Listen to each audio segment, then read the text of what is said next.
And when we look at, aging, joint pain, dehydration within the tissues, I think that all we've really applied to it is outside in, cortisone shots, surgery, supplements. And when we get into the inside out approach of activating the cells within by stimulating the electricity in a baker's recipe kind of way, so your body has everything it needs to support those cells in creating the acid, we start to hydrate the sponge. Welcome to Beyond the Pain, the podcast that explores what it really takes to break free from chronic pain and reclaim your life. I'm your host, Leigh Brandon, and someone who's spent over 2 decades helping people get to the root cause of pain that no one else could explain. Whether you're dealing with long-term back issues, joint pain, nerve discomfort, or mysterious symptoms that just won't go away, this show is here to help you go deeper. Because beyond the pain, there's clarity, strength, and power waiting for you. Each week, we'll uncover the physical, emotional, biochemical, and energetic causes of pain and how to transform them. Let's dive deep into this week's episode. In today's episode, I'm joined by the pocket rocket herself, former collegiate golfer, musician, and now breathwork and fascia specialist, Brooke McPoyle. Brooke's journey is nothing short of inspiring. From living with pain to transforming her life through music, movement, and chiropractic care, she now helps others unlock their body's healing potential. Together, we dive deep into the fascinating connections between breath, brain, and fascia, and how these often overlooked elements play a critical role in performance, pain, and recovery. Brooke explains why sciatica isn't always what it seems, how fascia in one part of the body can trigger pain elsewhere, and how stress and emotions can literally shape the way we feel in our tissues. She also shares her unique fascia flow techniques, plus practical tips on breathwork and hydration you can start using today. So whether you're an athlete, an artist, or simply someone searching for relief, this conversation will open your eyes to the power of fascia and breath in reclaiming your health. Let's jump into my conversation with Brooke McPoyle. Brooke, welcome to Beyond the Pain. It's great to have you here. Thank you so much for the invite, Leigh. Yeah, I'm really looking forward to this conversation. I mean, I was kind of mentioning earlier, I know you're probably as much of a nerd as I am, when it comes to anatomy, human performance, and, overcoming pain.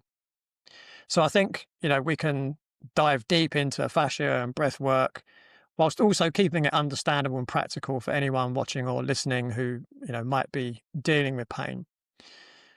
We also share a passion for sport and being athletic, but also music. So I think this is going to be really fun as well. I love that. Yeah, I've got a very diverse sporting background, but the last 20 odd years, it's been predominantly tennis. Okay. My musical background is not quite as wholesome as yours. I don't play any instruments, but I was a DJ for about 12 years. And I studied music production as well, although I've done absolutely nothing with it. But It's just layers in your mind, though, of how to look at frequencies. I think music production is actually overwhelming to a lot of musicians in some ways. Yeah. You have to have an engineer mind and a fortitude to listen to the same sound over and over and over. Yeah. I mean, I really enjoyed studying it, but, if there was 10 days in the week, then I might actually be able to do something with it. But who knows? One day maybe. So to kick things off, could you share what I would describe as your amazing journey from sports and music to your fascination with anatomy and how that's shaped your passion for fascia, breath work, and helping people out of pain? Well, my journey has been one designed by pain, honestly. I think the sitting with my pain and the asking, how can I fix this, has brought me into a lot of different corridors.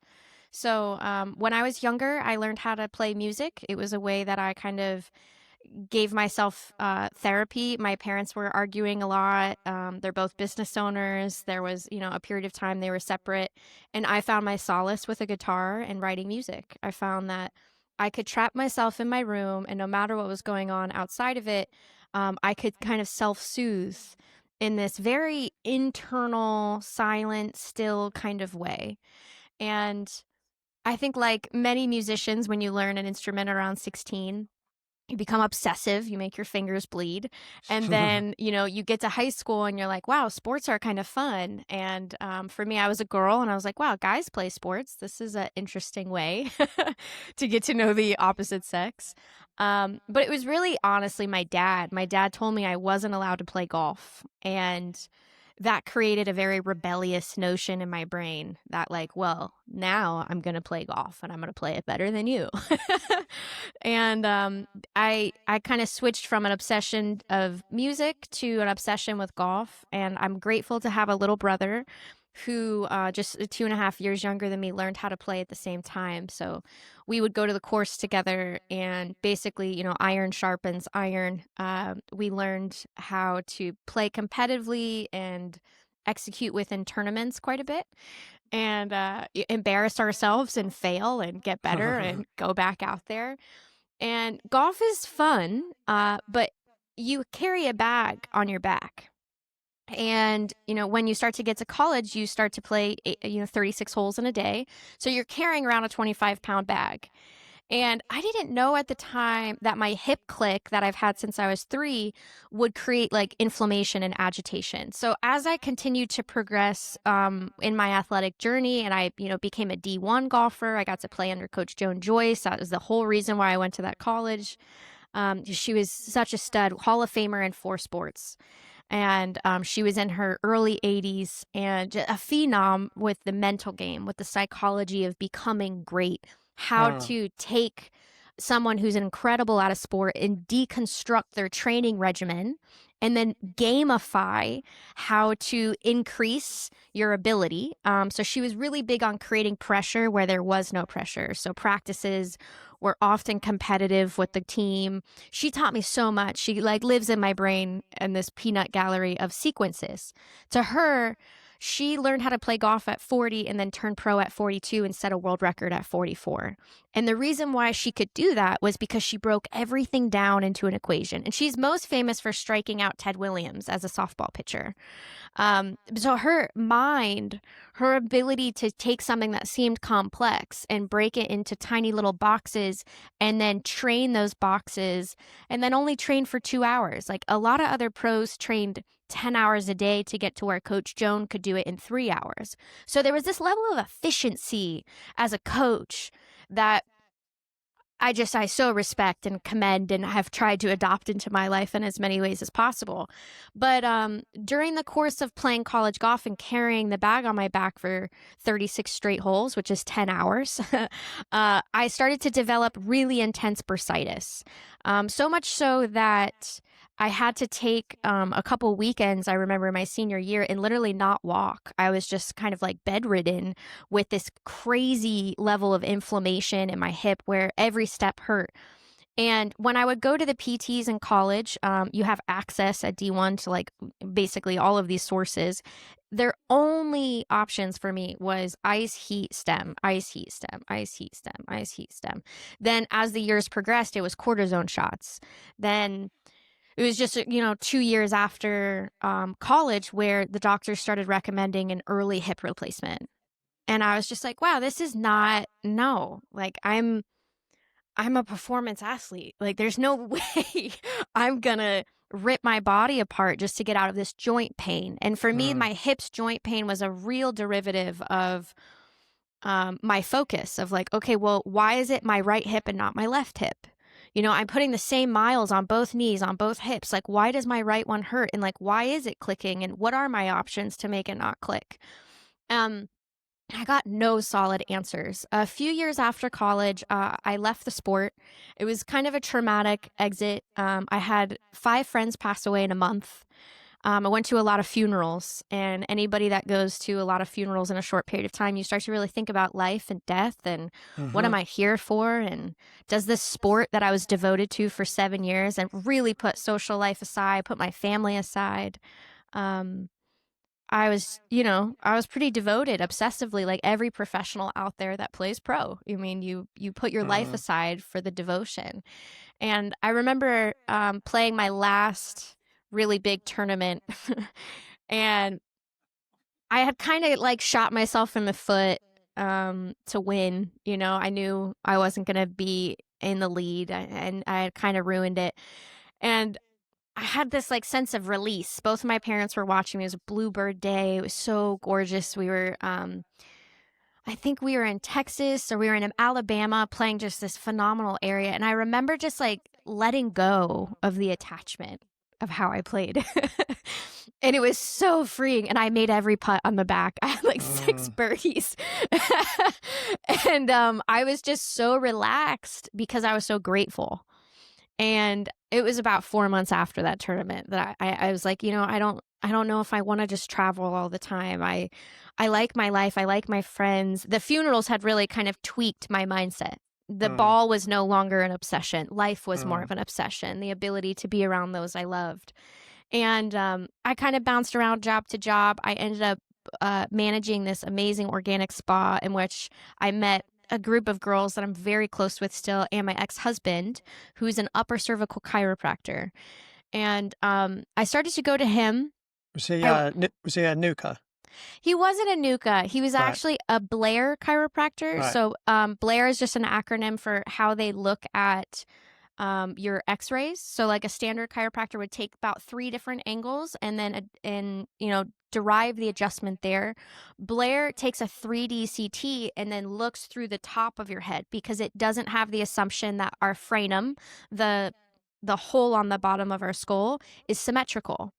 And I got very lucky going to his clinic because I ended up with a congenial abnormality. So I only have 5 vertebrae in my neck. So a lot of these Wow. systemic issues that I was dealing with, including my hip, kind of came from this birth deformity. And once I learned a lot more about it, I got an adjustment from him, and my digestion changed, my sleep changed, my anxiety changed, my ability to recover. I tweaked my diet and kind of opened up all of the detox pathways for the first time. And as a golfer, I was exposed to a lot of chemicals. So I was Mm. very surprised doing my first 3-day water fast that I looked kind of like a heroin addict in detox. I was puking after 12 hours of not eating. There was a lot that was my body was coping with that I wasn't aware of. And I ended up leaving my job and joining his clinic, and we quadrupled its size. We built all of our marketing around free education. So I got kind of a firsthand experience of, what happens when you just start giving back to the community. And when you start educating the community in a way where, doctor means to teach. Mm. So he was truly embodying what it means to help people on their own journey. And it was just such a beautiful clinic that we ran and operated together. And uh, during that time, I probably had about 300 different medical lectures that I was with. And like I would go with him to the conferences, and it opened my brain up to how the nervous system operates. And as a golfer, I was like, wow, I didn't realize that my panic attacks, all of these things that I would struggle with under pressure could kind of be traced back to how my nervous system is being trained, how it's being moved. It's a whole entire system. We had a really lovely divorce. I went on to start a band, like everybody does in a divorce, right? You go back to the dream. And when I was recording and touring with my band, I came across that same anxiety and panic attack feeling that golf had brought me into. And this time I had all of these new tools that I had learned. So I took Coach Jones' idea of sequencing, and I took all of these different studies that I had learned from, chiropractors and MDs through the years, and I had derived my own sequence. And here we are years later because the sequences worked. I've been teaching locally for a lot of years. After about my 500th client of just kind of saying the same thing, I was like, man, I should probably record this. And we recorded them and released them online. And now, kind of here I am standing at the the precipice of of a really kind of new, flourishing digital education company for myself. But I didn't realize how much people were ready for this information outside of my local market. I had kind of floundered. I could still Mm, fill up a workshop room, but like I would have to work to get people in there. I'd have to sell them on, you need this. You just don't know you need this yet. mm, And when we released online, there was pockets of people all over the world chomping at the bit to learn this information, and it felt very nice. It was like, wow, there's people that are seeing this equation link within the body of how the breath is regulating the heart rate, how the heart rate is talking back to the brain, and how the brainwave is affecting our fascia tension. And it's within this crux of when adrenaline hits your system, are you paralyzed or are you amplified? And that little dial there for musicians and for athletes is the most important thing of capitalizing on everything that you did to get to game day. And that's what I'm infatuated with teaching people now is the sequences that help you remain in control as the adrenaline dumps. And it's all done proactively. It's we have our sequence that we drop into as soon as the heart rate starts to flutter. But it's beautiful how it works under pressure. Accidentally, it took care of joint pain. So my hip click that I've had since I could walk went away after I developed the Fascia Flow program within 2 weeks. Within 2 weeks, my joint pain was less than it's ever been. So that gave me quite a bit of confidence to experiment on my parents. Both of their knee pain went away. So I was like, they were perfect guinea pigs. Like, if it worked on my hip, does it work on knees? And now there's thousands of people that have, gotten out of PT, gotten out of surgery. And there's other things that are happening with the fascia. Like my eyesight, I used to have astigmatism. I no longer have astigmatism. I've had a number of members now report the same thing. Their eyesight has improved by 50% like mine. So working with the fascia in a way that focuses on the joints, not just like all of the little aches and pains, but creating stability within the structure has significantly helped people. So that's kind of the long-winded version. Thanks for mm. your patience there. No, that was great. I still haven't quite got past the part when you said I only have 5 cervical vertebrae. Isn't that So, wild? I'm like a yeah. lion. There's actually an ex-England cricketer, the sport cricket. Yeah, I do. So his name's Gladstone Small, and he's like this. Huh. Now I'm pretty sure he had one missing, but not Interesting. so he would literally, and he was a bowler as well. I mean, I can't even do Yeah. that and do the bowling motion. I I've guess never. mine aren't missing, they're fused. Oh, So fused. Oh, instead of okay. 7 being separate, it's like 3 5, of 6, them and 7. are one, So Right. my Gotcha. C2, 3, and 4 are all smushed together, which, is kind of like a kill switch, in a Wow, weird that's way. that's Like interesting. So how much rotation do you have in the cervical spine? pretty okay now because I work really hard on it. Like I think that I would be in an incredible amount of pain if I did not take care of my fascia and if I didn't have the tools that I have, because the knots in my fascia, particularly on this side, are tremendous. And I think that upper cervical care was enormous for me. Mm, I think that kind of opened up what was incredibly stagnant. And even my ear infections as a kid, I think that, this has been an issue for a long time. So, big believer in upper cervical chiropractic, mm, particularly doctors who look at the X-rays Blair style that use 3D CTs that have a pre and post rest protocol. And I love the toggle adjustment. I kind of don't do the activators. I never get twisted. Twisting could kind of kill me. So I was lucky my introduction to chiropractic was so ritualistic in a lot of mm. ways based on Dr. BJ Palmer's like very intense protocol. And he even used a thermography machine to measure how my nervous system was being regulated. So Wow. I would get adjusted like maybe once every 3 months. So I held for a tremendous period of time, but every week I could see how my nerves were being influenced after a 10-minute pre-rest. So it wasn't just Mm. like coming in fresh off the street. But I love upper cervical care. And then that's a top-down approach. The fascia flow that I built is a bottom-up approach. When we think of those both, we start to think of the tuning mechanism within our major fascia bands. And I think there's a real magic there for people that have chronic tense posture in the wrong direction. Those two combos, I think, can reset anybody. Mm. But it's interesting because, this was one of the things I was going to come on to talk to, and we'll talk about it briefly now, but we might come back to it. But, I know you talk a lot about a bottom-up approach. And what's quite interesting is in the Czech system, we talk about a top-down approach, but also a bottom-up approach. And that I may come on to show you. I don't know if you're familiar with the Czech totem pole. I'm not, but I would love to see it because, I mean, the chiropractors are all top down because everything is based around the skull staying horizontally.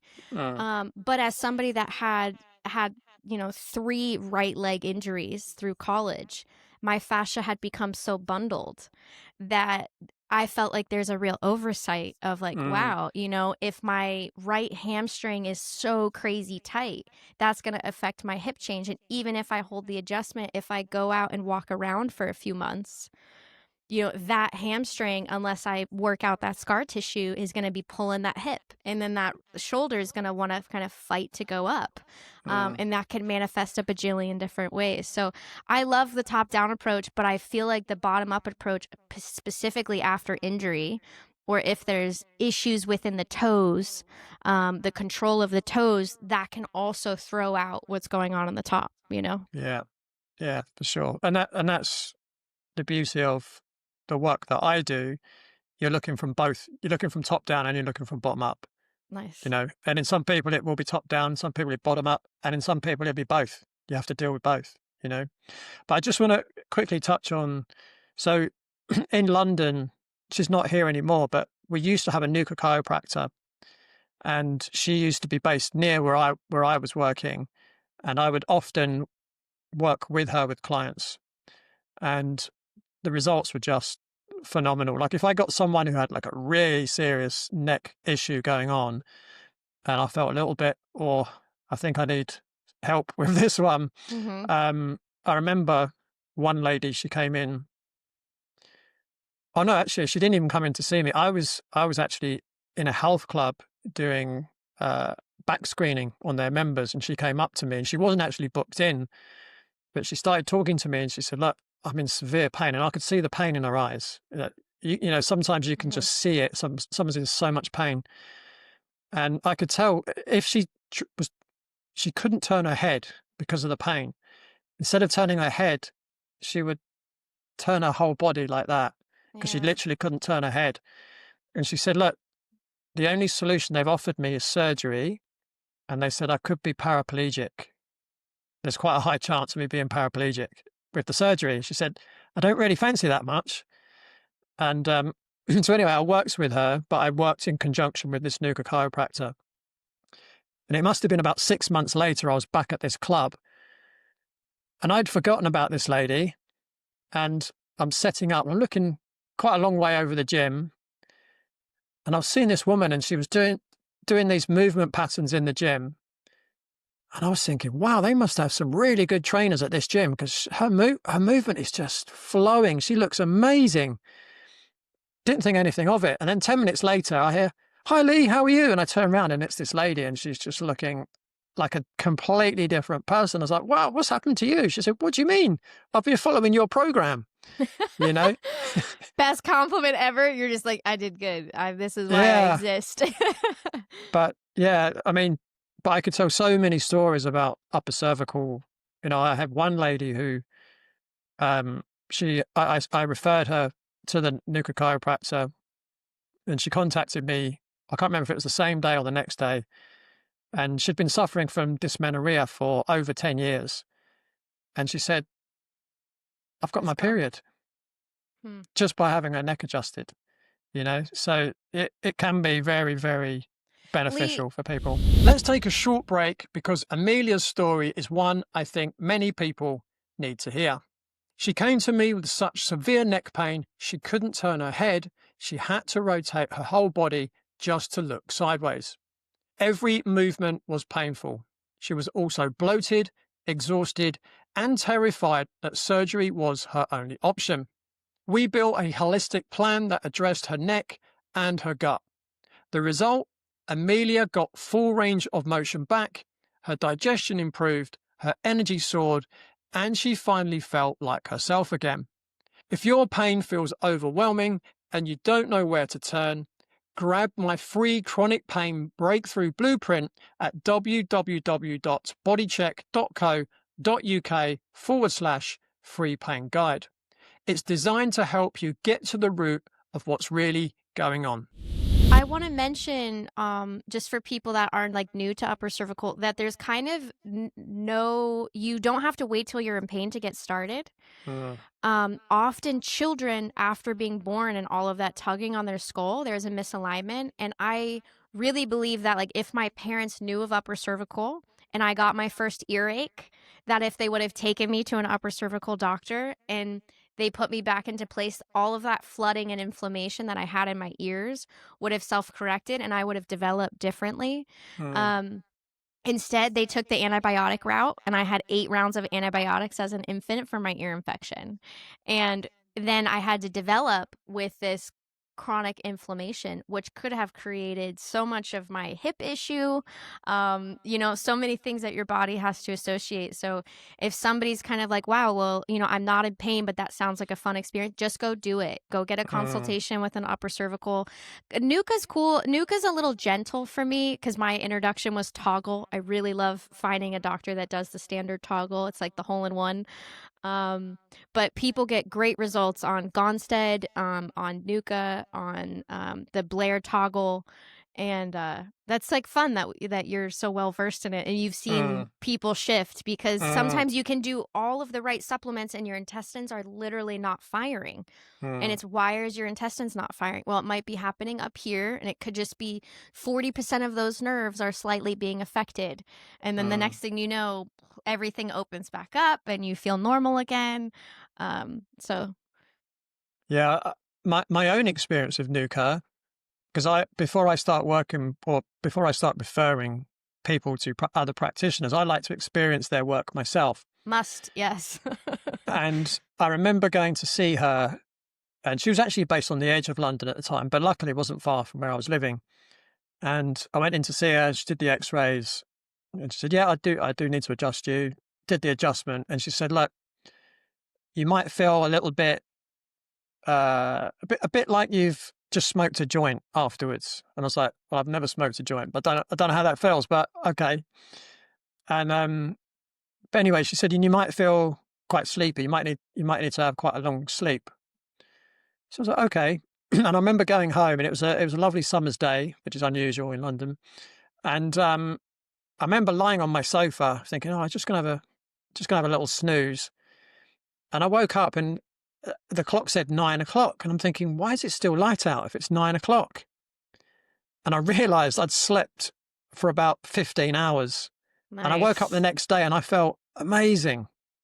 I felt absolutely amazing the next day. So that was my first experience. Body surgery. It's like your body wants to go into shutdown, and then it's going to do little micro surgeries and healing all over your body. And that's so cool that you have that sounds delightful, a little 15-hour nap. Yeah, I don't think I've done that since. Even when I've flown to Australia from here, I don't think I've slept for 15 hours. But anyway, so you've mentioned the breath, you've mentioned fascia. What many people don't realize, is how much the breath can affect pain and recovery. Can you explain the brain-breath connection and why it's so often overlooked in pain management? Yeah, and the breath work that I teach is really unlike any of the other breath work out there. Like if somebody's done like Wim Hof or some YouTube videos, this is not what I teach. So I think it's first important to know that our brain is suspended inside of a fluid called CSF. And this cerebral spinal fluid is very interesting. Dr. Mauro Zapatera was able to put it under a mass spectrometer at Harvard just a couple years ago. And they found the state of this cerebral spinal fluid to be very plasmatic, almost like liquid fascia is how he refers to it. And Mm. plasma kind of coagulates. So like I just moved these around, right? This is blood plasma. So this is not CSF fluid, but it responds the same. And if we just leave it here for about 10 seconds, you'll see it coagulates at the bottom. Mm. And when our brain is floating in this fluid, I'm just going to leave it here for now, it needs to travel all the way over to the frontal lobe and then back. And we actually make it inside of the ventricles. Here we make about 500 cc's a day, and we make it in 4 separate batches.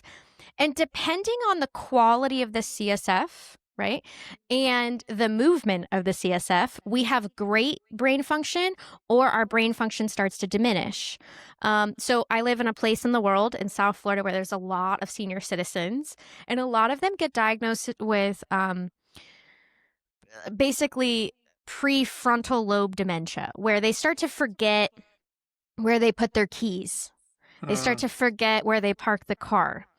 And there's this thing about getting the CSF all the way to the front. There's 2 things that we have to pay attention to in order for this to happen.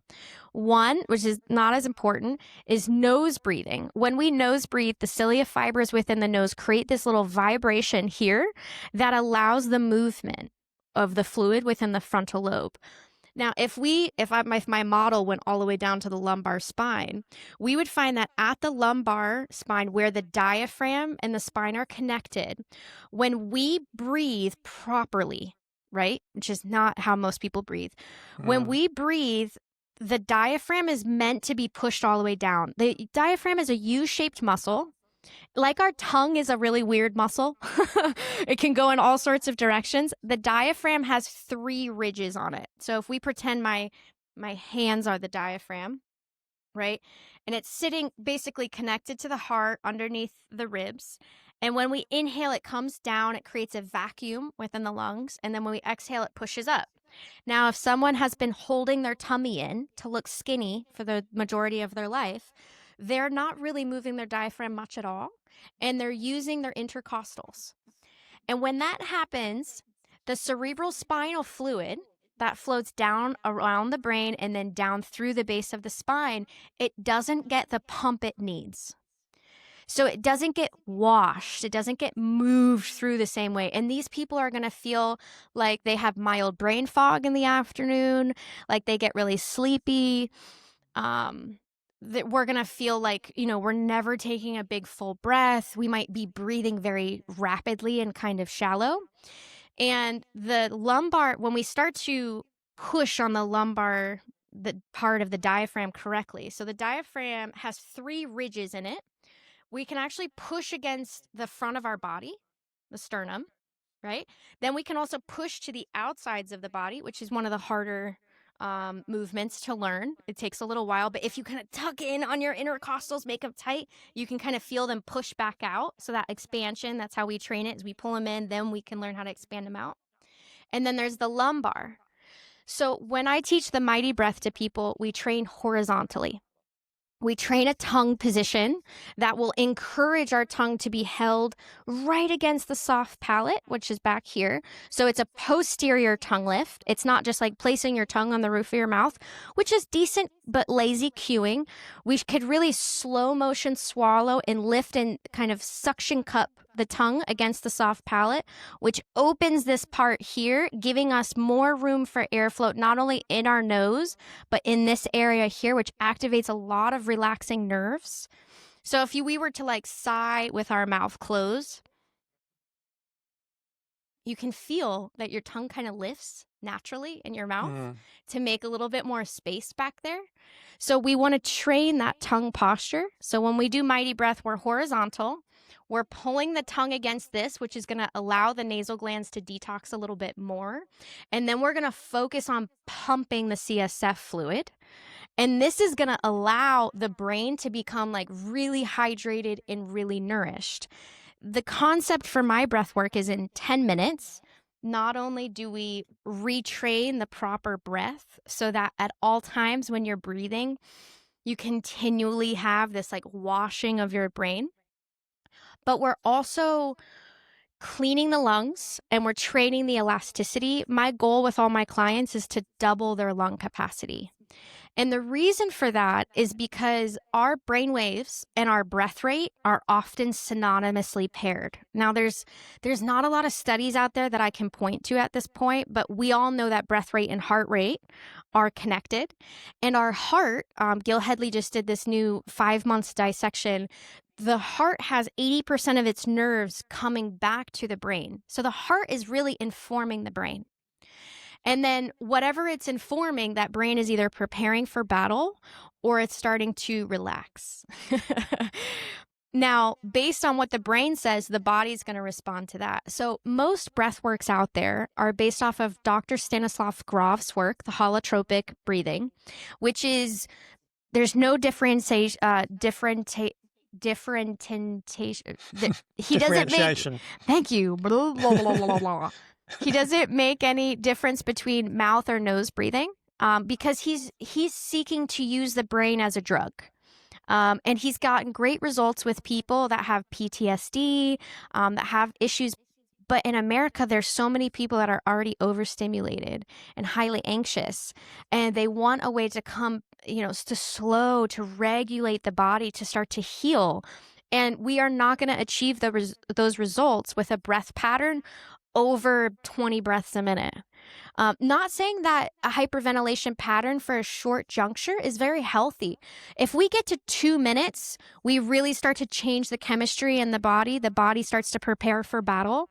But around 90 seconds, a very fast hyperventilation kind of breath form can be really good for growing muscle, detoxing the lungs, for training the diaphragm and the intercostals to work synonymously. I call it like the 1 second inhale. So like if you're a singer and you're a rapper or a metal person, you have to really learn how to pull in as much air as possible within a half second to 1 second. So I'm not saying, throw them all out. They're all bad. I'm just saying that, in dosage, it works great. But when we pass that 2 minute mark, we're going to throttle the body into a totally different mechanism. Mm-hmm. So I've structured my course to just be 10 minutes.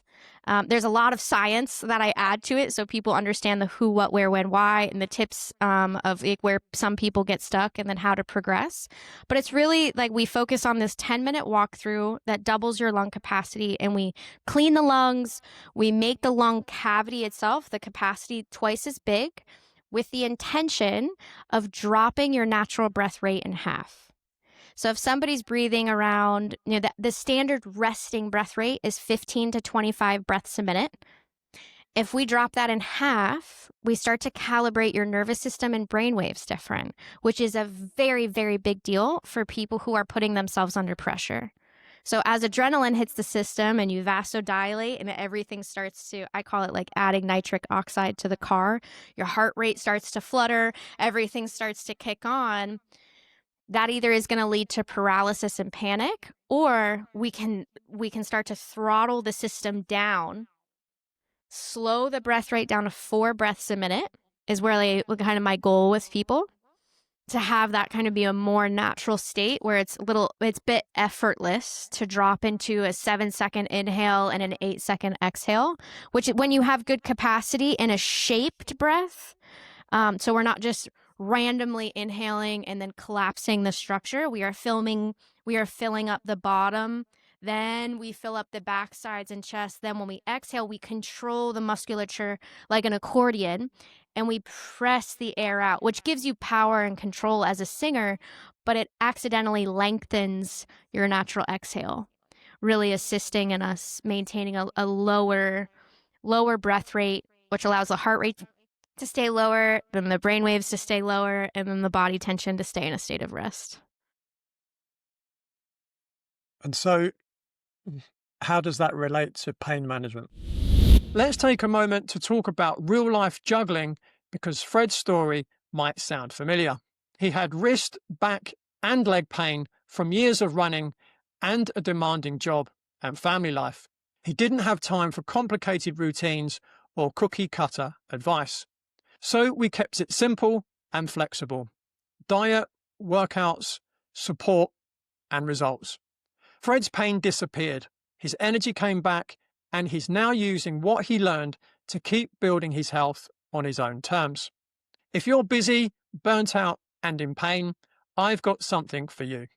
Download the Chronic Pain Breakthrough Blueprint for free at www.bodycheck.co.uk/free pain guide.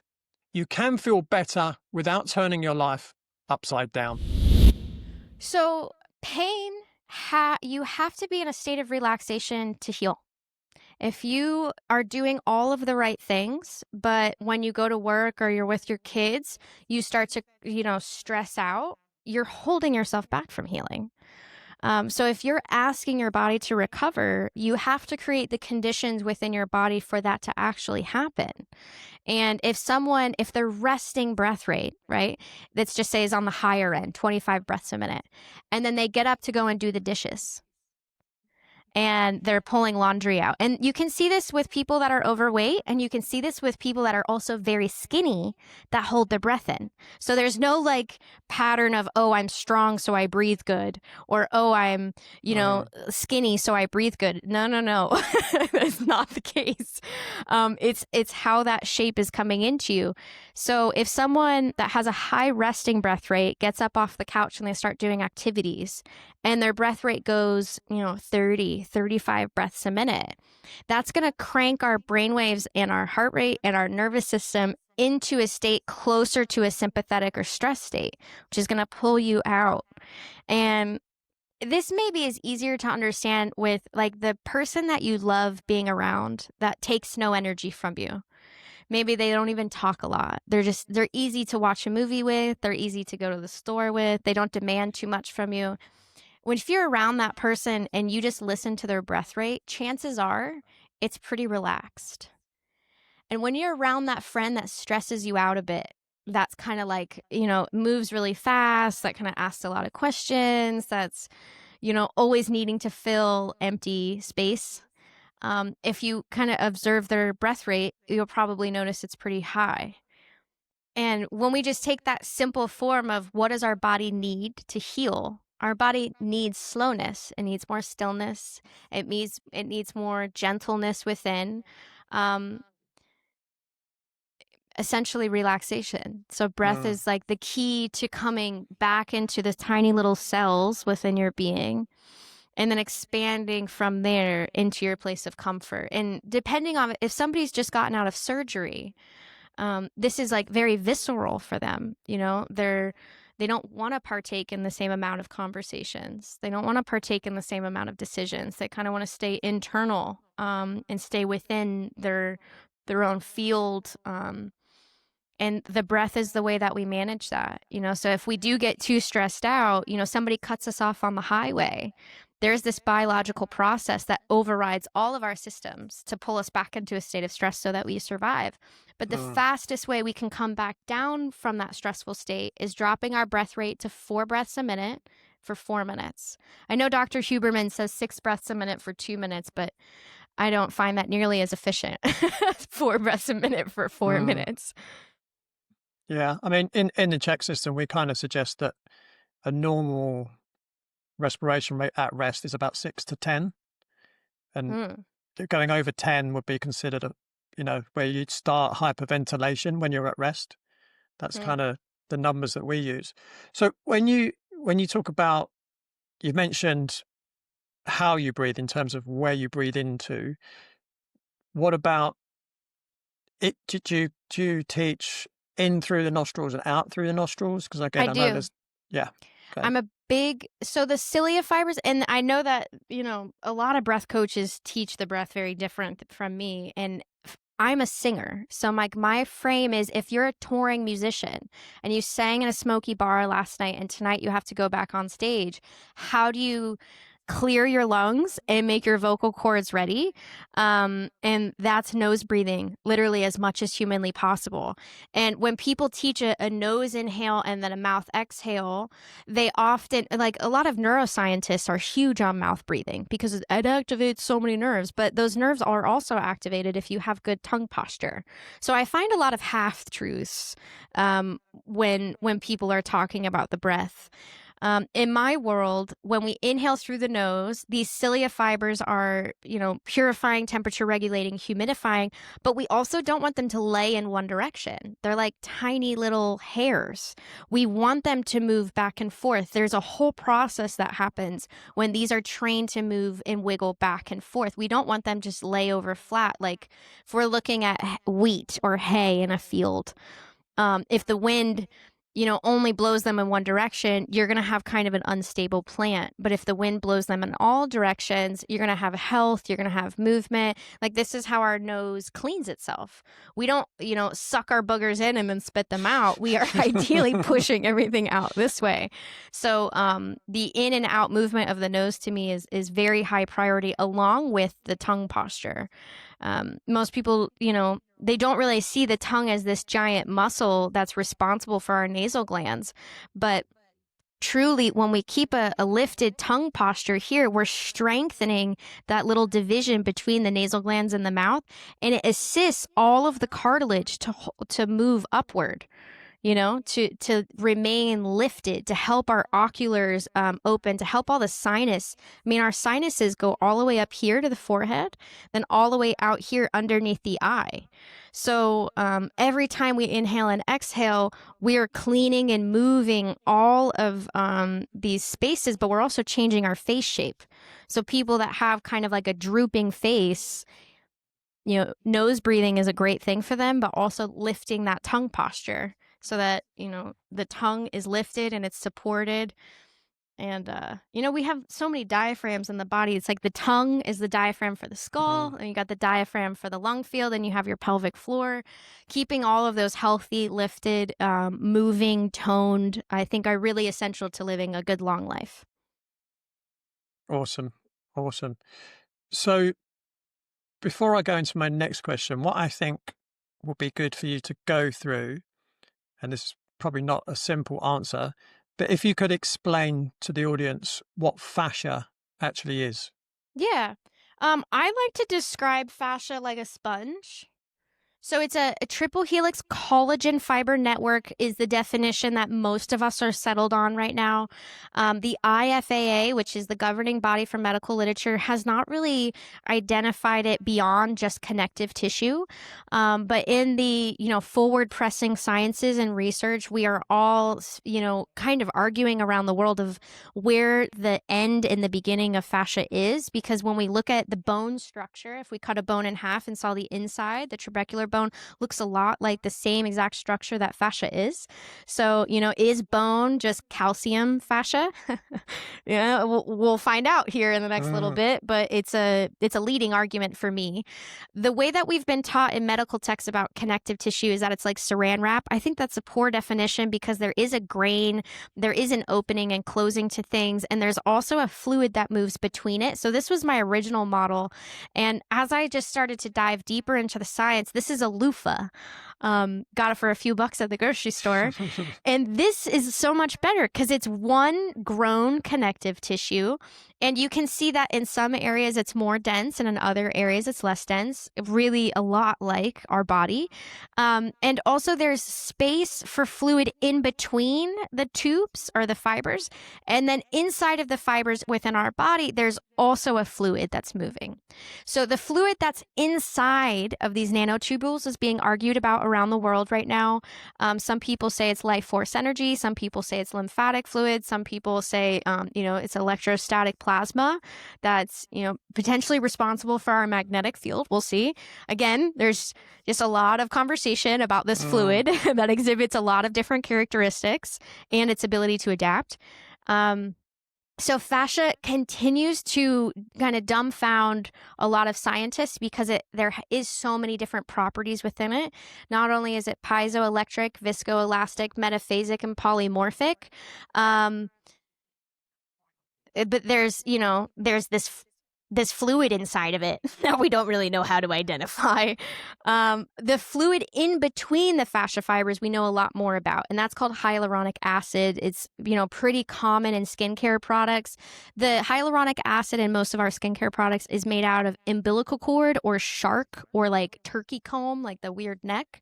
And a lot of people think that by supplementing it, it'll get to the spots it needs, which I don't believe. I mean that to digest it and then for the body to use it is kind of a long ask. But there is a cell hidden within the deep fascia called a fibrocyte. And the fibrocyte is responsible for making our hyaluronic acid.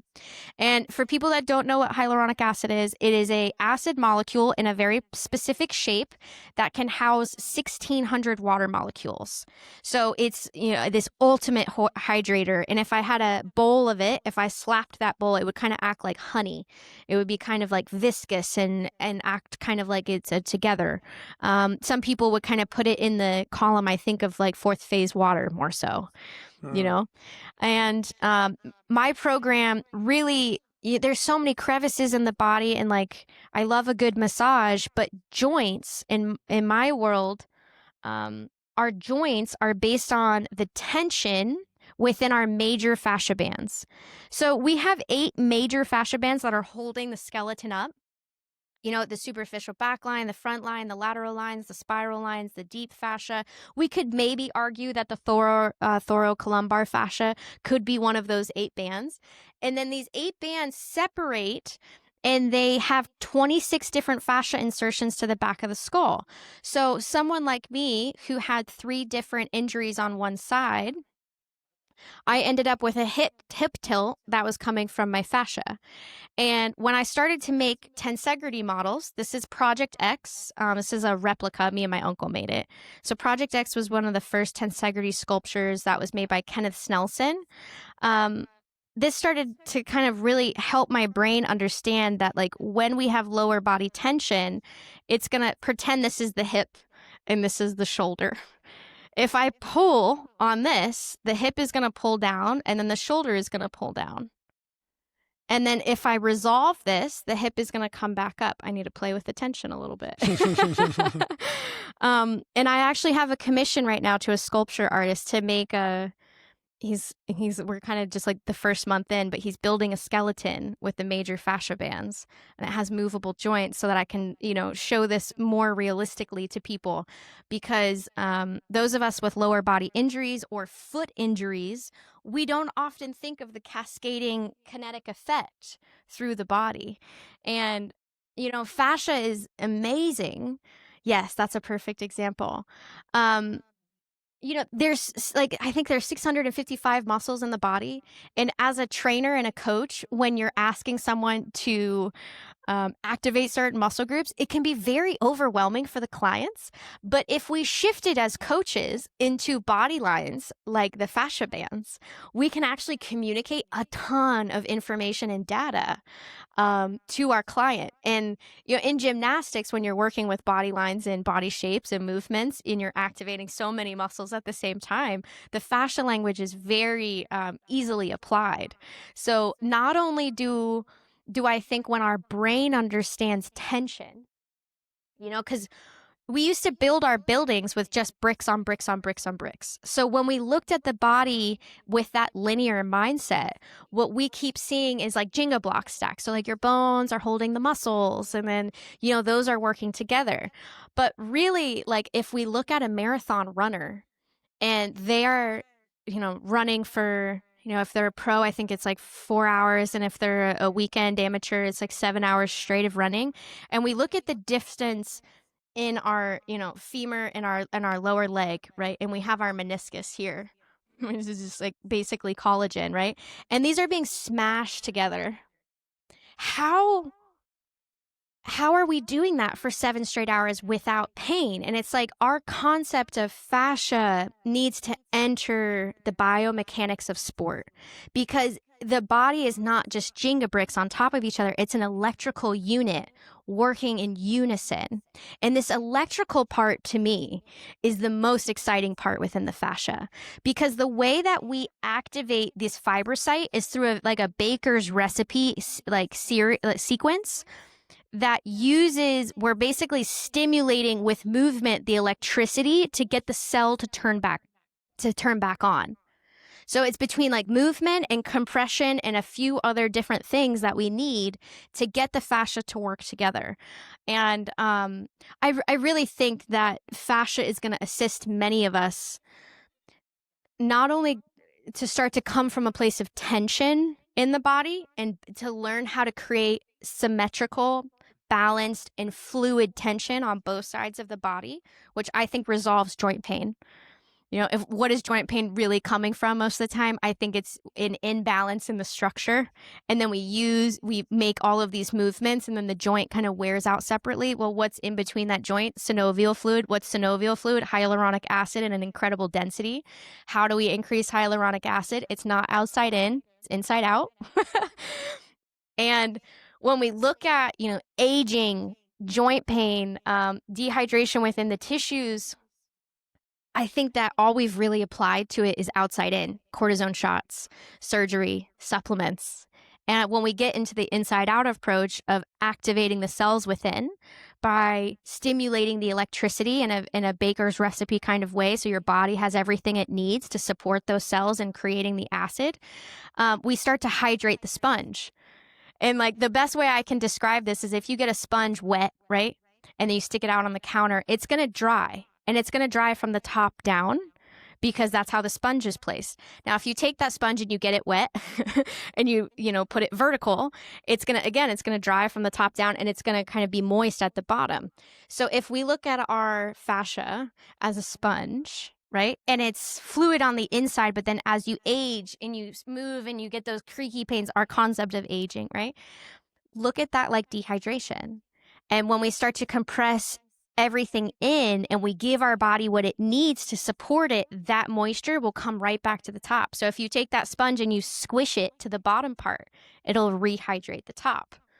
And I think this mindset is a way that we can get out of the system, out of the cortisone, out of the surgery mindset and back into, okay, body, what do you need? Let me listen to you. Let me identify where the origin points of these issues are. And that's, for me, the reason of working ground up is instead of focus on pain spots, we're going to focus on the entire structure. Because most of us have a shoulder issue, but I'm at a point where I don't think sciatica exists and I don't think shoulder issues exist. I think that there's just a instability in the structure. And the fastest way that we can even kind of test ourselves is if we take our shoes off and we try to spread our toes. How is our toe function? That tells us so much about our nerve function. Our toe dexterity is an incredible kind of indicator of where we're at. So if someone can spread all of their 26 bones, they can kind of have a sense of them. If they can take their toes and separate the pinky toe and the big toe and there's space between the little ones, they're pretty good. Then the next test would be, can you keep the big toe on the ground and lift the baby toes? Do you have function over them? Then can you keep the baby toes on the ground and lift only your big toe? These are really good ways that we can kind of test how the fascia band is moving. If one foot functions well and one foot doesn't, we can kind of suspect that if we don't take care of that, there's going to be a bad walking pattern that happens on that foot. And our most famous piece of fascia is the plantar fascia because so many people have plantar fasciitis. And that's a major band that's part of the superficial back line that goes down the middle of the foot here. And then it connects to this bone. And plantar fasciitis is often when that band starts to separate from this bone. And still today, many podiatrists hyper focus on this spot. They'll just cortisone shot this spot until you feel better. And that's their only solution. And when I developed plantar fasciitis, I found that the tension was not coming from here, but coming from a spot in my shin. And when that spot in my shin stopped pulling the tension, the plantar fasciitis went away because it's an interconnected system. And the pain is usually more global than local. But having a doctor sit there and walk you through all of those, it doesn't make them any money. Mm. So, it's not a system that's going to keep you coming back. To me, I think I found something that's not only working for myself, but working for thousands others. And in the beginning, I remember my clients, they were so hard on me. They're like, I need help with my shoulder. And I was so staunch, like a little general, like, listen, we're going to focus on your toes. But it just seems like it works kind of, unless there's a real, if there's a pro wakeboarder that like pulled his shoulder out. And in that case, yeah, we can start to do things that will expedite the healing of the upper body. But it seems like 85% of the time, upper body issues are coming from tension from the lower body. And this is a great way to explain it. As a connected system, all of the things need to work and pulsate together in a rhythm. And if I were to, have an injury that bundled my scar tissue there, it influences the entire structure. The mobility of the whole structure changes, but often with pain, we wouldn't feel the pain there. We would often feel it elsewhere. We might feel it there for 2 weeks, but then once we ignore it enough and then build muscle on it, but it starts to limit everything. Then we have another one a few years later, and the next thing you know, we feel like, oh, it's so hard to stretch and my back always hurts. And it's just because we didn't take care of the scar tissue as it built up. Yeah. Before I move on to the second part of the question, I'd really like just to ask you about, you said that you don't think there's sciatica. I'd love to hear why you say that. A quick pause because I want to tell you about Amina. She was a personal trainer and busy mum of 3, training hard for a marathon until sciatica and back pain stopped her in her tracks. She couldn't run. She felt frustrated, defeated, and afraid she'd never get back to where she was. We created a focused, realistic plan tailored to her body. A few months later, she crushed her goal, ran a half marathon 5 minutes faster than her personal best, and now she's back running full marathons completely pain-free. If pain has forced you to put your goals on hold, download my free chronic pain breakthrough blueprint at www.bodycheck.co.uk/free pain guide. Let's get you back to doing what you love. There's so many nerves and tubes and muscles that go through our pelvis. I remember the first time I ever watched a cadaver lab of the pelvis, and I was just blown away at the amount of compression that we are capable of feeling in those areas. And the sciatica is a nerve that runs through there. But if we have any inflammation that comes from any muscle group, from our lymphatic system, from our blood system, that's going to create pressure on the sciatica nerve. So I don't think many people that say they have sciatica problems, I don't think they actually have a problem with their sciatica. They're having some sort of stagnation or congestion within the area that the sciatica is present, and that inflammation is creating that pain there. So when we increase the flow of fluids and the circulation from the foot through the calf to the hamstring through the quad, and we start to, compress through there, identify the origin spots of adhesions, not just taking care of every little ache and pain, but the ones that are creating more aches and pains, we start to see that the sciatica issue was actually just a consequence of pressure or stagnation built up from, sitting for 10 hours a day. Like a lot of truck drivers have sciatica issues. And is it because they have a problem with that nerve, or is it because they're sitting and then there's all of these fluids that are constantly stuck in the pelvis that aren't moving down? And I guess the best way I could explain this to people that are like, what is she talking about? Is like we are a river of fluids. Like our body is just like the sponge. If I had a whole person of the sponge, our nerve bundles would be in here, our blood vessels would be in here, right? But if I tweak you into a sitting posture, all these fluids that a lot of them move electrostatically, So they require, everything to kind of stay in alignment. When we start to create like cruxes and corners, there's a coagulation of fluid here. There's a coagulation of fluid here. There's a coagulation of fluid between the glute and the hamstring. And when we just move these fluids, the symptom of sciatica just disappears. So it's not really a problem with sciatica. It's just a problem with stagnation fluids or inflammation that build up because of congestion within how things are flowing. And like you'd think that stretching, like often the solution for people with sciatica is a lot of stretching, is commonly, not saying everybody treats it that way by any means. But if, you're stretching scar tissue, I don't really think that resolves the issue. I think that, scar tissue needs to be handled kind of delicately so that it unravels without just ripping it apart and then requiring the body to go through a lot of other healing. Mm. Yeah, I can completely see what you're saying there. I mean, most of the sciatica I see in clients often comes from disc bulges or disc herniations in the lumbar spine. But I guess that's just a different cause from what you're talking about. Yeah. Yeah, and I don't think that any one blanket statement for all Mm. symptoms is good. So Yeah, I don't yeah. want to sound that way. It's just like what I've seen so far is that that symptom tends to disappear so fast when we bring back balance, fluidity, and symmetry. Um, And so, it might be, even if someone does have disc bulge or spinal stenosis that is impinging on the sciatic nerve, yeah. if you deal with what's going on in the lumbar spine, but also do what you're suggesting, perhaps the recovery would be quicker. I'm always wondering when people have spinal issues, what their toe dexterity is like.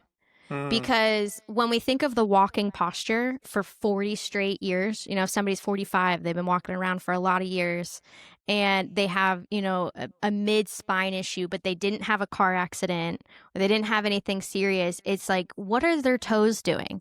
Because if you have one side that's fully functioning and one side that's offline, you can do so many things for the lumbar spine, but it's not going to correct what's happening within the walking or the running or the jumping gait. That could be leading to that mild tension. So I sometimes think that like even the correct there, unless it's like surgery or whiplash or car accident, could sometimes be treated straight from the feet upwards. mm. You know. Yeah, interesting. Okay, so now we know what fascia is. Can you explain your ground up fascia flow and how that helps release pain and restore balance in the body? Yeah, so we use so again, I built my fascia flow routine for artists and athletes that are on the road. So, I mean, I love a good manual therapist, but like if you're touring for 6 weeks, there's none that you can kind of like trust on the road. You're operating on a tight schedule and you're expected to perform. So I built it for those people in mind. And just like Coach Joan, building efficiency as much as possible, we use a ball.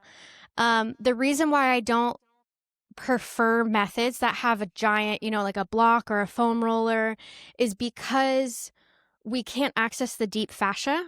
So if somebody has like lymphedema or sensitive fascia, there might be other methods that are like more gentle and more considerate of that. I built mine for professional athletes and artists who are, running their body amok and demanding a lot out of themselves, both via adrenaline and, recovering from injuries. So I say that just to be like, maybe this isn't for the person that's watching this, but I do have injury modifications for the entire walkthrough.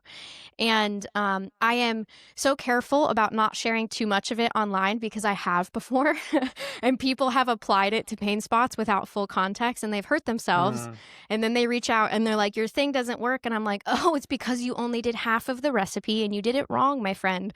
I would love for you to like really kind of understand what it is and how we hydrate it from within.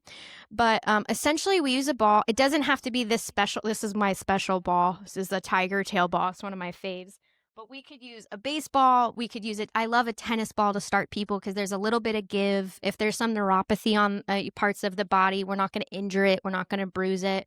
A cork ball is awesome because it doesn't move around on a slippery floor as much. But you can just use a baseball and wrap it in a sock and kind of manhandle it.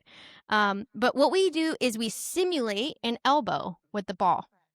And then we are going to drag it through the body in the specific sequence, and we're going to locate the areas that are screaming at us. So there's a little bit of a vocabulary that I teach that helps us identify what parts of the body are, in a sense, causing problems or just reacting to problems. So like tender, achy spots are not nearly as a high of a priority for me as they could be for a massage therapist as electrical, dull, and radiating spots.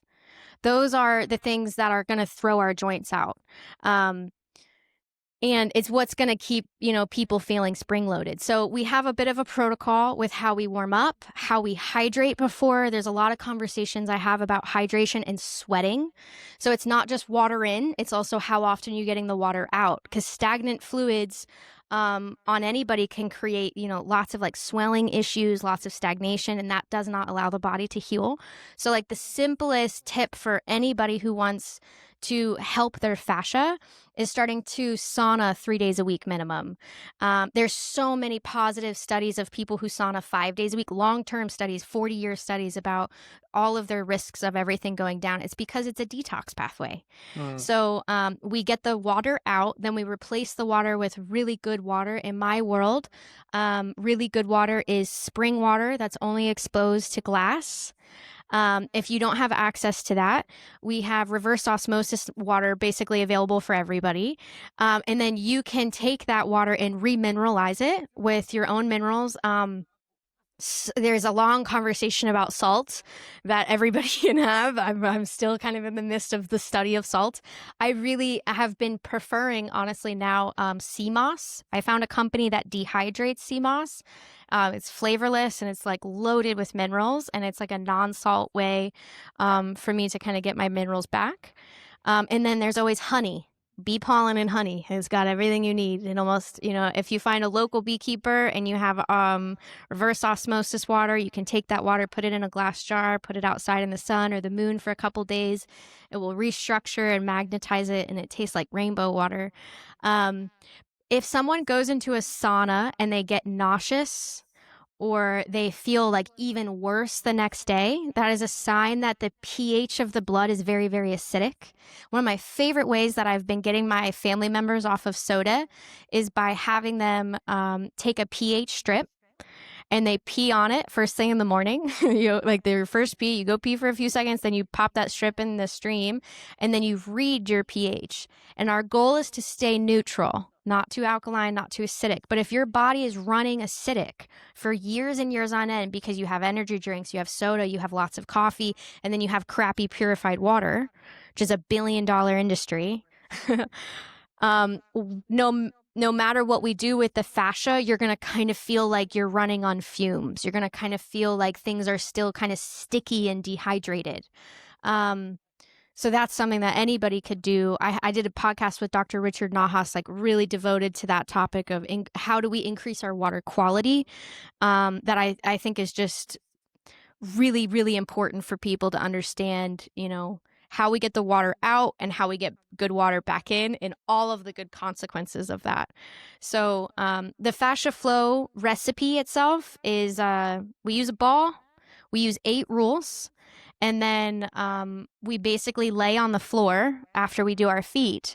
And we very specifically use this to create a deep tissue massage built to activate the fibrocytes. And then all of the preceding knowledge is really just to help our fasciocytes have what they need to recreate the acid. And that focus itself, it just increases hyaluronic acid. So there's just been like a crazy amount of consequences from that. Women in their 60s, they'll send me this picture of like them half naked and they'll be like, look at how amazing my skin is. It used to be so crepey.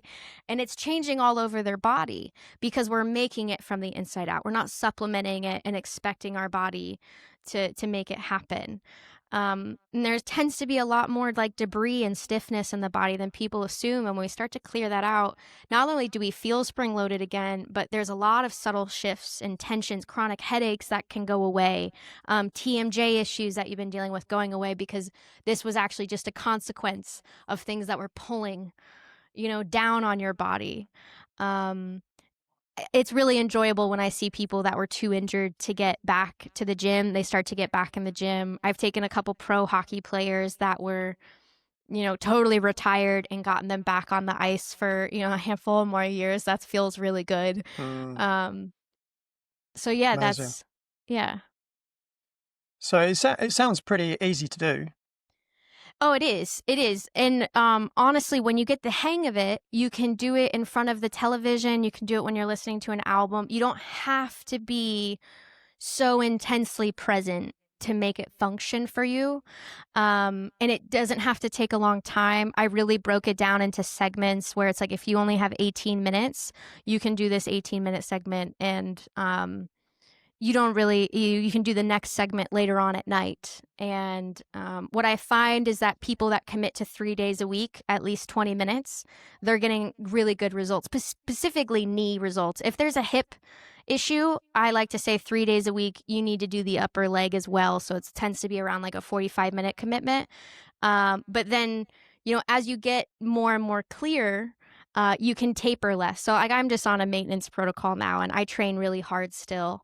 So that's what's kind of nice about it. It's like brushing your teeth, Mm, it's a maintenance for the fascia in order for it to flow and to stay fluid as we train on top of it and rip it apart and grow new muscle.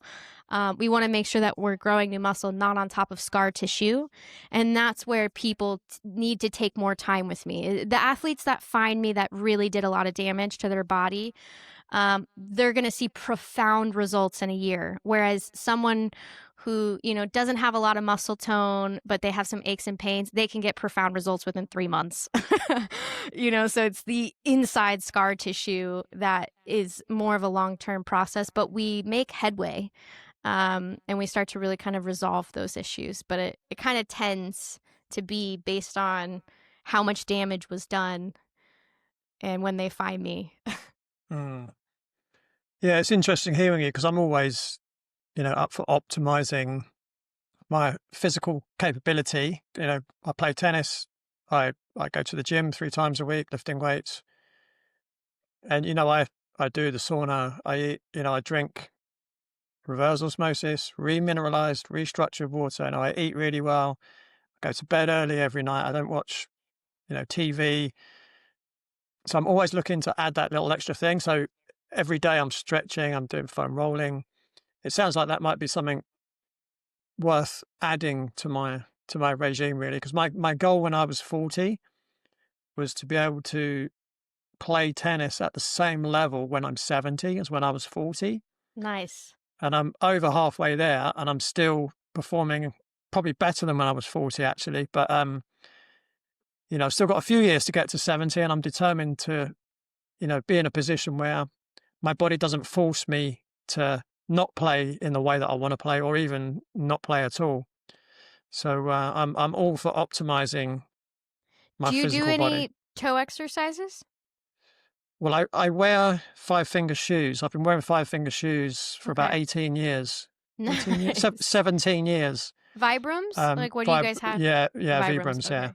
yeah. So my toes are they're like that, but Nice. they're not like that. They used to be like that, but obviously wearing these for such a long time. But I felt I had to train my feet to wear them. Like I couldn't just wear them all day, every day. I Mm-hmm. first started wearing them for a few hours and then, then it'd be half a day and then eventually it was a full day. And then eventually I don't know any different. I wear them all the time. Interesting. Someone a few weeks ago, I was at a networking meeting and one lady came up to me and she looked down at my feet and she went, "You need to see a psychiatrist," and was serious. She was absolutely serious. And I just thought, you have no idea.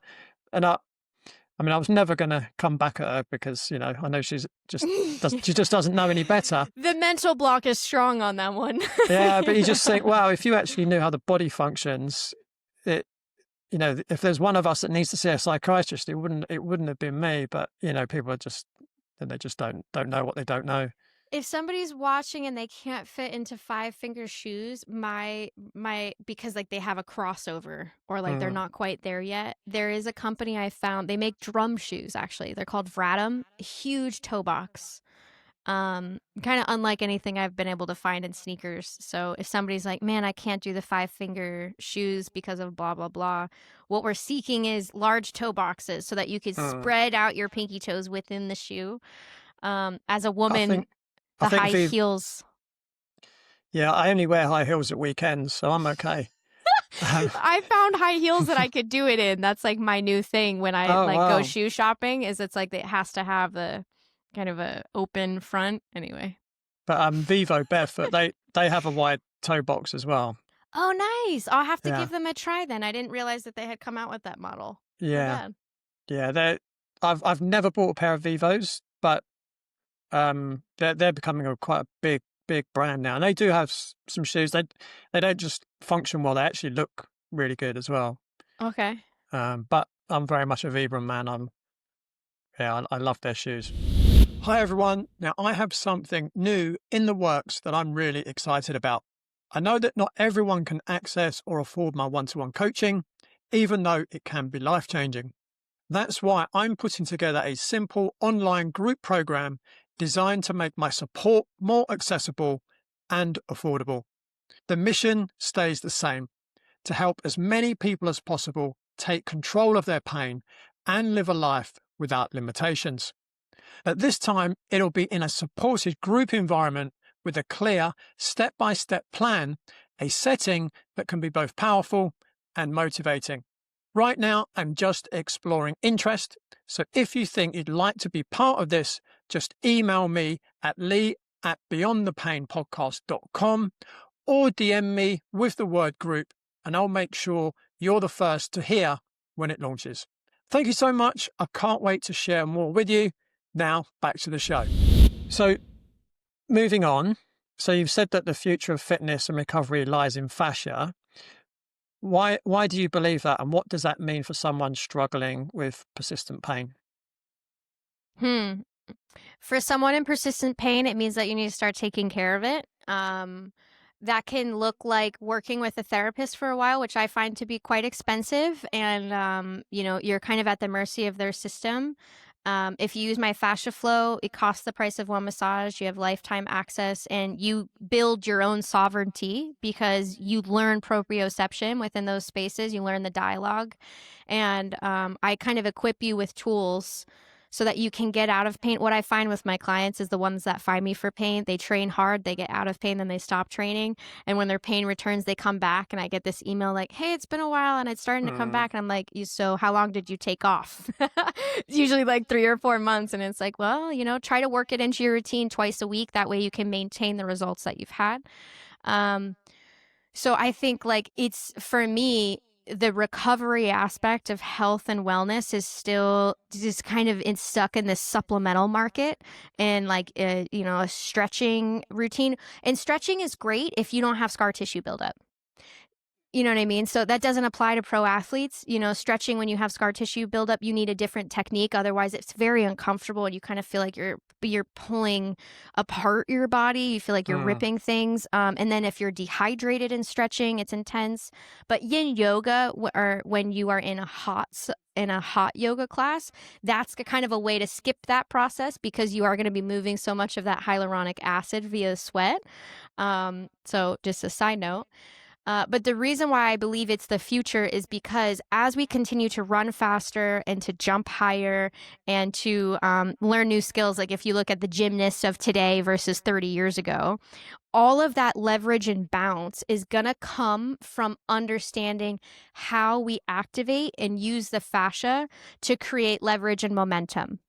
The way that I can explain this in my own sport as a golfer is like next year I'm signing up for the World Long Drive Championships. I'm training this year. I'm almost at the metrics already with very little training, which is just like such a blessing, because I'm only 5 foot. I'm 5'1" now. I've gained an inch actually with my program, which is wild. And I weigh about 110 pounds, but I can fly the ball about 260. And not all the time, but like in the World Long Drive, you have 6 balls to do it. The way that we create kinetic leverage in the golf swing is upper body and lower body torque and separation. And every mechanical athlete that generates momentum and power leverage, you're kicking a soccer ball, you're using a racket in tennis to, use that kinetic chain that's lower body driven through the arm. So the arm is just consequentially moving. You know what I mean? It's not, we're not using our muscles in the arm to propel the ball. Otherwise, it's going to go nowhere, same as golf. Yeah. As a golfer, I never heard the word fascia. But what we are actually doing, the language that we would use is rubber bands. So we would say, okay, so pull your body apart till you feel a tension in the rubber bands of the body tighten.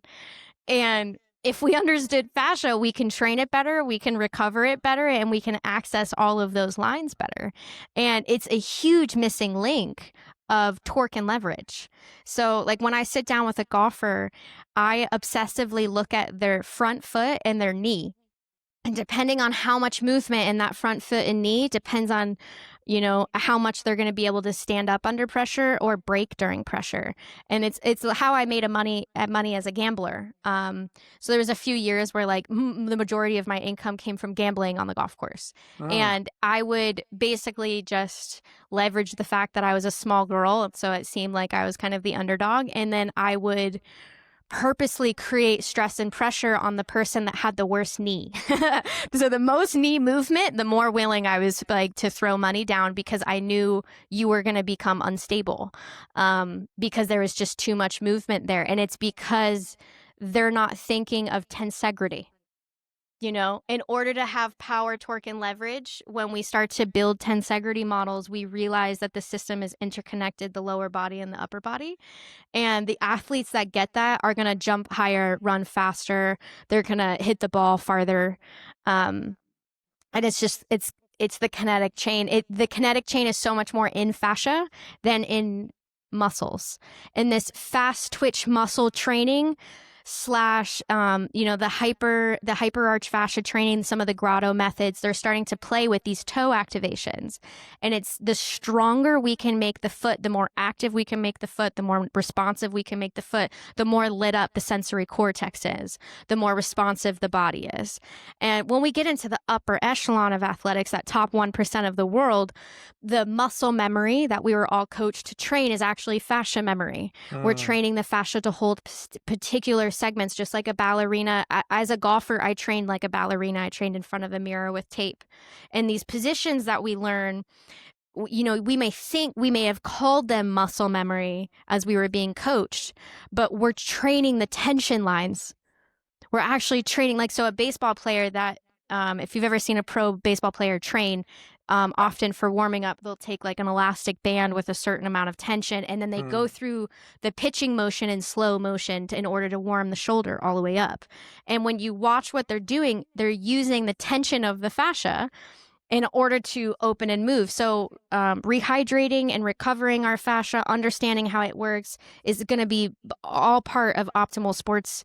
And like then when you even sit down with the PTs that are on the big sports team, you realize that they are so stuck because, there's 3 PTs, there's 50 to 150 players on a team, and they're so nervous before they get out there on the game. Everybody wants the PT to touch them, and the athletes themselves are not empowered to do their own sports recovery. So me and this guy kind of got into it, this famous PT at the Fascia Congress this year, because his approach is all about him.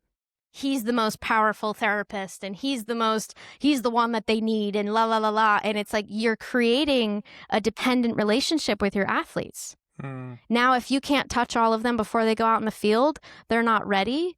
And like you're creating a dependent structure instead of sovereignty within them. So I think that athletes, the more sovereignty we give athletes and artists for their recovery, the less baloney is going to be, and the less injuries we're going to see on the field, the longer they're going to be able to stay in the sport. Right now, most pro athletes retire around 29 years old, and it's because their joints break down, because they are experiencing chronic inflammation. They're not as fast as they used to be. Why is that? It's because the fascia was misused and abused, Yeah. I completely agree with, athletes taking personal responsibility, or not just even athletes, to everyday people taking personal responsibility. And I see my role, and I kind of see you're similar in that I see my role more as a teacher than anything else. I don't really like the term healer, I don't right? either. I like the word guide. I'm just guiding you back Yeah, to yourself. You don't need me. You just need some instructions and a new vocabulary, is what and that education part is that vocabulary, right? yeah, absolutely. Something you said just now about muscle memory, my next question is kind of linked into this, and I'll probably come back round to the muscle memory or fascial memory in a second. What's your view on how stress and emotions influence fascia and breathing patterns, and what impact can that have on pain? Well, anytime we're in a stress response, we're not going to be healing from pain. And so the fascia, it's so funny because some people are so obsessed with the emotional component, and I'm a little avoidant, to be honestly, because when you read like a Barnes book, like his theory on it, the electrical body and the emotional body doesn't even exist within, how much is our electromagnetic field holding some of the cymatic studies that are happening, and people are getting out of pain instantaneously because of a tuning fork kind of pulling them back into balance. I'm not privy to say fascia is responsible or even potentially the container, but it is part of the responsive mechanism. So like if we were to sit here and close our eyes and think about someone that we hate and like the last conversation that we had with them. And like hate's a strong word, so just think of like, the person in your life that when you get an email from them, your stomach kind of drops a little bit and you kind of feel a certain way. That's not our muscles reacting. That's our brain reacting to some sort of, input, and then our fascia responding. And the fascia has 6 times as many nerves as our muscles. So even after like a hard workout day, when we're like, oh, our muscles are sore, are you sore? Or are the muscles inflamed and swollen? And you're feeling that pressure on the fascia around it because that fascia is now like tight and Mm, constricted. So even our facial expressions, like when if somebody were to take apart the cheek, right, and you look at certain muscles of the cheek, the way that our cheek and our, face muscles grow, there's 44 muscles in the face, they're invaginated within the fascia. So like as we grow, like let's just say this is the fascia field. I'm looking for my other thing. The reason, like how we grow together, is it's like, we sprinkle some liver cells here, we sprinkle some brain cells here, and then the fascia will encapsulate that or invaginate it, and then it'll grow inside of that pocket. Well, some of our face muscles have like 11 invaginations. So when we make expression, are we moving our muscles, or is the fascia responding to all of these little infinite things that are happening within the brain that we see as universal expression? So even like us smiling, us frowning, us, being concerned, us being surprised. How is it that all of us are nerved the same way to move our faces the same way? mm, Is it muscles, or is it, fascia is the container in which we get to self-express. Muscles are like the battery packs that we build for whatever actions we keep going over and over. So like swimmers have a totally different musculature than sprinters. mm, So the muscles are kind of like trained to be these batteries, but the fascia is this emotional component. It's the energetic component. It's the thing, holding the muscles into place for a contraction. So yes, it does hold emotional stuff. And when people go through my program, they may have memories surface. And what I always tell them is you have all of the tools that you need. And I really look at the emotional component of the fascia just like Cheeto dust. Like after you're done eating a bag of Cheetos and you have the dust all over your fingers, life leaves you with a little bit of Cheeto dust.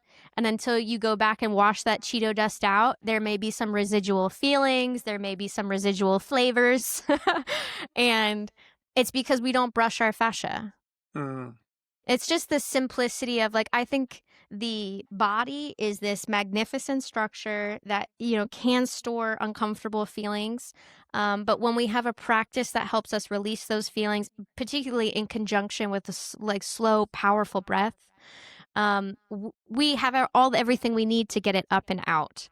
But there is another component in the electromagnetic body that I think is still not mainstream to talk about.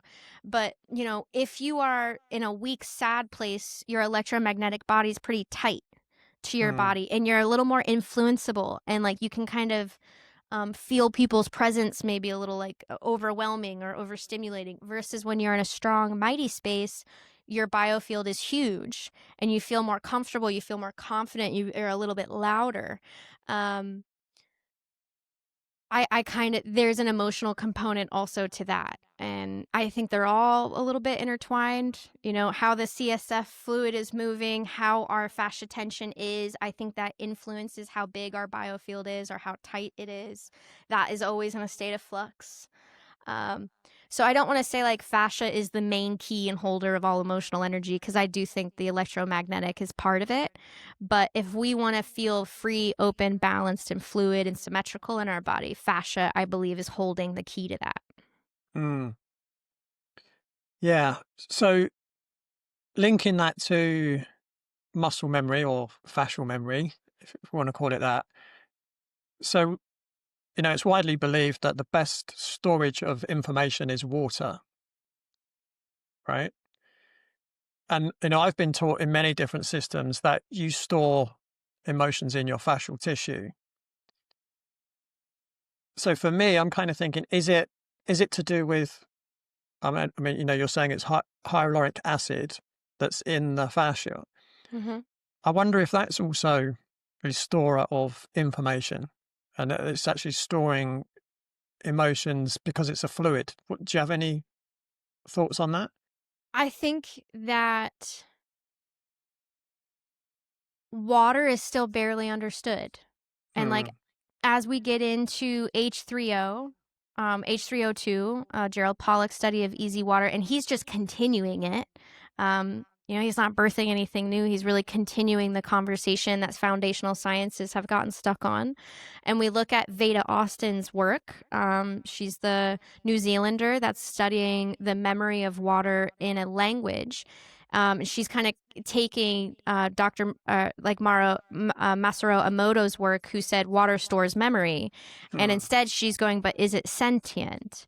So she's having a dialogue with the water and then taking images of them and creating a language. And she's honoring the scientific process. I mean, she has a lot of different control groups that are doing the same. She's identified 70 or 55 different letters the last time I spoke with her.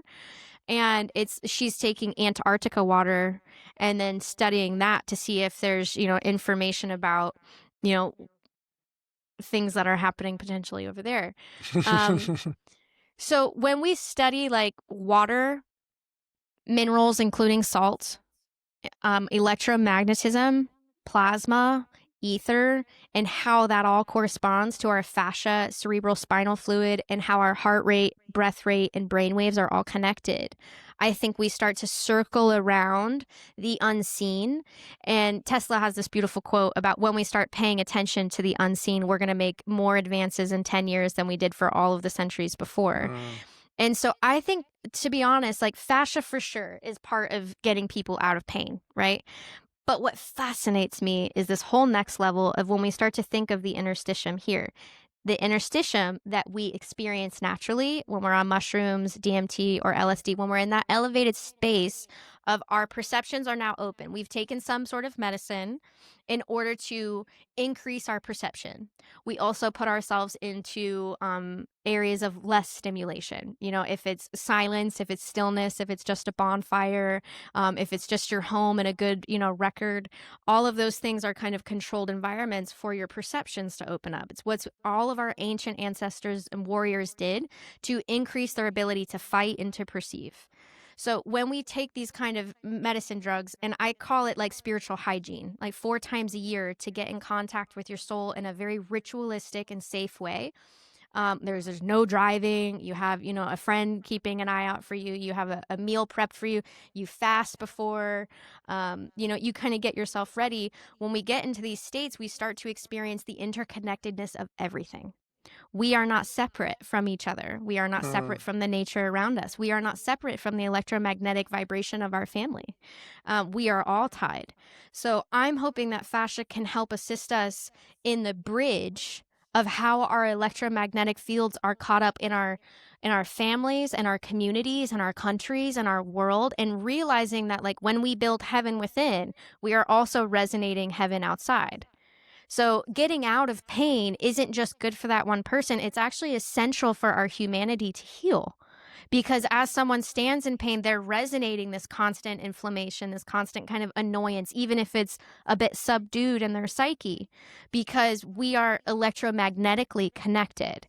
And I'm hoping that when we start to see the interconnectedness of all of our muscles, bones, joints, and nerves endings, our lymph system, the flow of water that's in our toe 2 days from now could be our cerebral spinal fluid. So the reason why drinking soda isn't great is because it clogs everything up, and then it affects your brain, and that feeling of dullness isn't separate from what you drank 2 days ago. So the fascia, I hope, can start to begin to be this bridge of, your body's a sponge. Yes, then we fix that sponge. And when that pain goes away, the subtle body starts to become louder. The nuanced perception starts to become louder. And when we think of, like, the word intuition, which has been dismissed by so many people, it's a core anchor of how our electromagnetism works. When we get goosebumps, that's electrostatic energy of you picking up on some sort of truth that's in front of you. It is an important, your body is responding to a voltage that's available that is unseen. And in this unseen world of electromagnetism, when we start to feel the subtle bodies, we can now expand ourselves or contract ourselves. We can merge with things, or we can choose to kind of shield from things, kind of clam up like a turtle, to kind of disconnect and pull inside. But we are open systems. There's only so much disconnect that we can create, even with all of the isolation that you want. You can cover your eyes and clog your ears, but light's still going to penetrate the skin. Sound's still going to penetrate the bones. There's only so much disconnect that we have from each other. So I hope that answered your question. Wow, that was an amazing answer. I wasn't expecting that, but that was fantastic. We are running out of time a little bit, so I'm just going to give you one last question.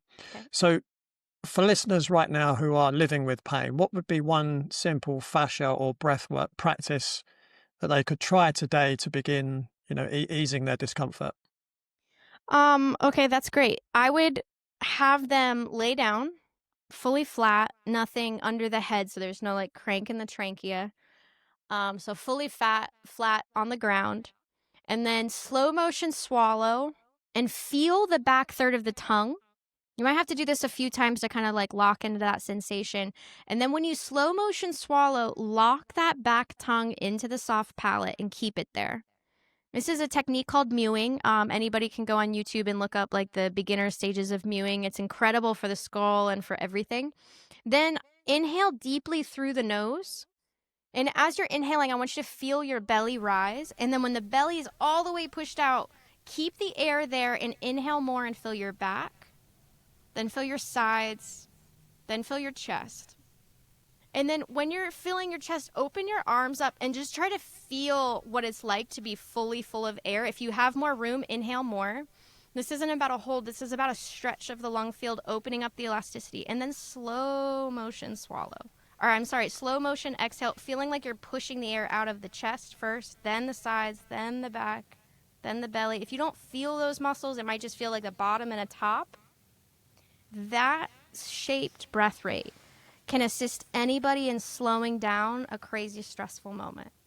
Just that slow filling up the lower part, then the upper, and then kind of pausing at the top, then emptying the upper and the lower. That simple breathing shape can slow the heart rate down, which is going to slow the brain waves down, which is going to slow down your fascia tension. I guess that would be kind of like to control your breath.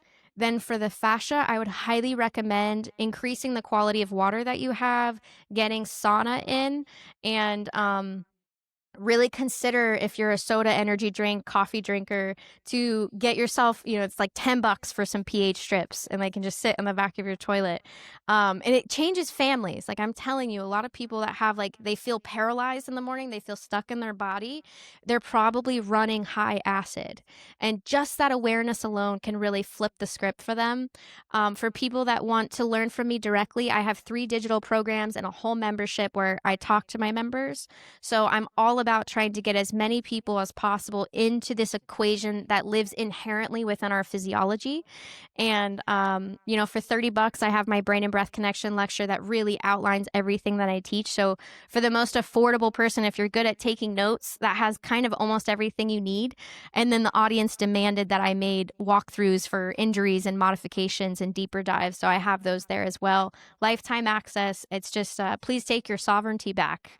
You can heal yourself, but we need to learn a little bit about the basics of the body and how it's held together and what we can do to empower it to heal itself.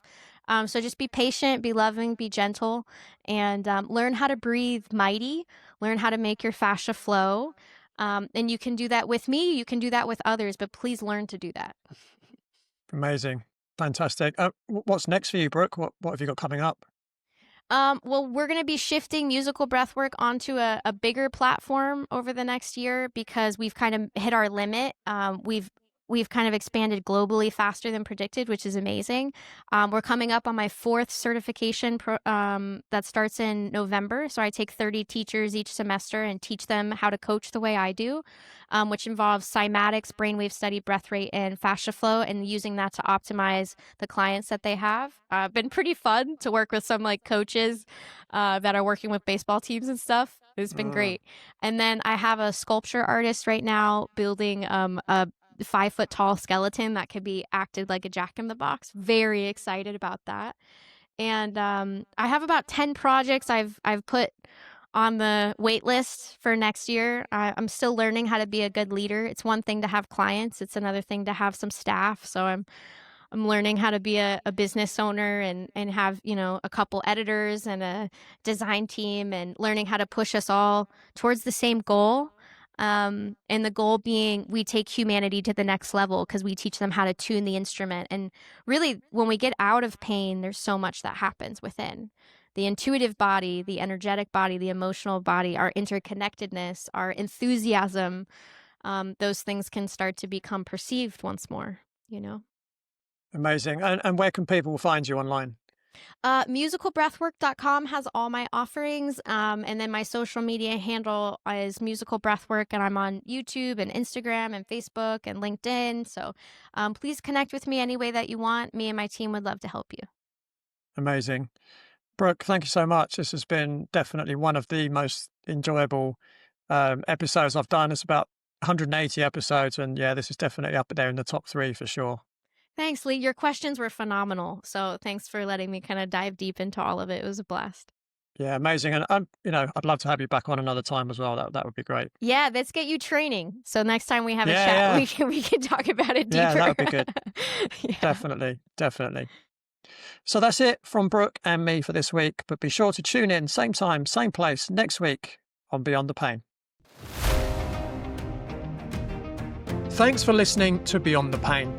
If this episode resonated, please follow the show, leave a review, or share it with someone you know who's been struggling.